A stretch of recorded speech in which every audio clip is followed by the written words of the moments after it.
संतोष मिश्रा जी के यहाँ पहला लड़का हुआ तो पत्नी ने कहा, बच्चे को गुरुकुल में शिक्षा दिलवाते हैं। मैं सोच रही हूँ कि गुरुकुल में शिक्षा देकर उसे धर्म ज्ञाता पंडित योगी बनाऊंगी।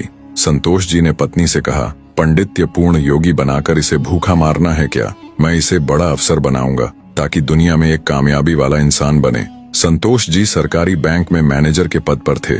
पत्नी धार्मिक थी और इच्छा थी कि बेटा पांडित्य पूर्ण योगी बने, लेकिन संतोष जी नहीं माने। दूसरा लड़का हुआ तो फिर पत्नी ने जिद की। संतोष जी इस बार भी न माने।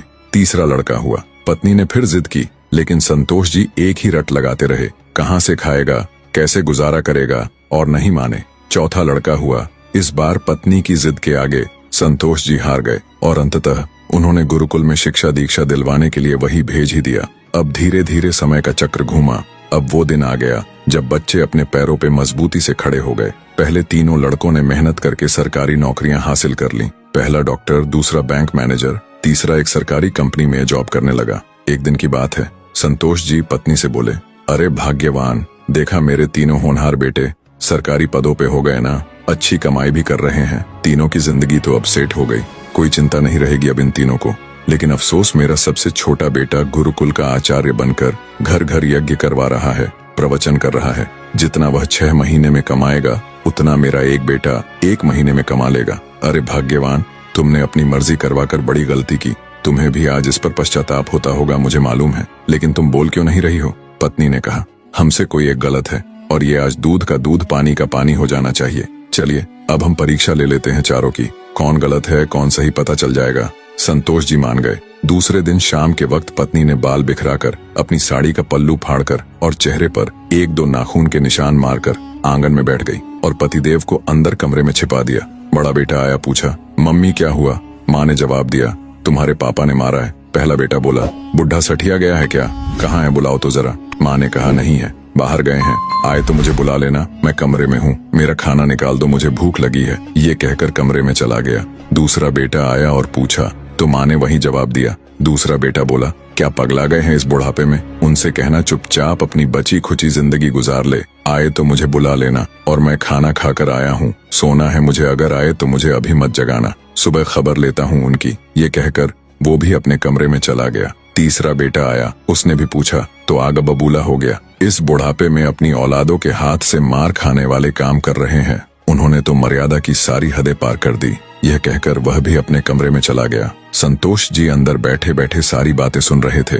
ऐसा लग रहा था कि जैसे उनके पैरों के नीचे से जमीन खिसक गई हो और उनके आंसू नहीं रुक रहे थे। किस तरह इन बच्चों के लिए दिन रात मेहनत करके पाला पोसा, उनको बड़ा आदमी बनाया, जिनकी तमाम गलतियों को मैंने नजरअंदाज करके आगे बढ़ाया, और ये ऐसा बर्ताव अब तो बर्दाश्त ही नहीं हो रहा। इतने में चौथा बेटा घर में हरि ओम करते हुए अंदर आया। माँ को इस हाल में देखा तो भागते हुए आया, तो माँ ने अब गंदे गंदे शब्दों में अपने पति को बुरा भला कहा। तो चौथे बेटे ने माँ का हाथ पकड़कर समझाया कि माँ, आप पिताजी की प्राण हो, वो आपके बिना अधूरे हैं। अगर पिताजी ने आपको कुछ कह दिया तो क्या हुआ? मैंने पिताजी को आज तक आपसे बदतमीजी से बात करते हुए नहीं देखा। वो आपसे हमेशा प्रेम से बातें करते थे। जिन्होंने इतनी सारी खुशियां दी, आज नाराजगी से पेश आए तो क्या हुआ?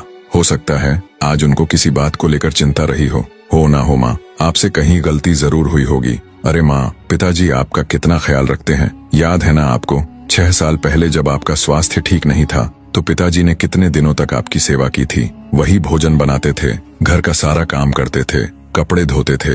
तब आपने फोन करके मुझे सूचना दी थी कि मैं संसार की सबसे भाग्यशाली औरत हूँ, तुम्हारे पिताजी मेरा बहुत ख्याल करते हैं। इतना सुनते ही माँ बेटे को गले लगाकर फपक कर रोने लगी। संतोष जी आंखों में आंसू लिए सामने खड़े थे।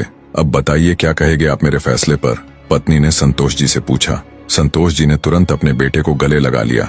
संतोष जी की धर्मपत्नी ने कहा, ये शिक्षा इंग्लिश मीडियम स्कूलों में नहीं दी जाती। माँ बाप से कैसे पेश आना है, कैसे उनकी सेवा करनी है, ये तो गुरुकुल ही सिखा सकते हैं, जहाँ वेद गीता रामायण जैसे ग्रंथ पढ़ाए जाते हैं, संस्कार दिए जाते हैं। अब संतोष जी को एहसास हुआ, जिन बच्चों पर लाखों खर्च करके डिग्रियां दिलाई, वे सब जाली निकले। असल में ज्ञानी तो वो सब बच्चे हैं जिन्होंने जमीन पर बैठकर पढ़ा है। मैं कितना बड़ा नासमझ था। फिर दिल से एक आवाज निकलती है, काश मैंने चारों बेटों को गुरुकुल में शिक्षा दीक्षा दी होती। स्कूलों में अगर संस्कार और उदारता की दीक्षा नहीं दी जा रही है तो वह स्कूल नहीं, केवल धंधा और व्यापार के केंद्र है।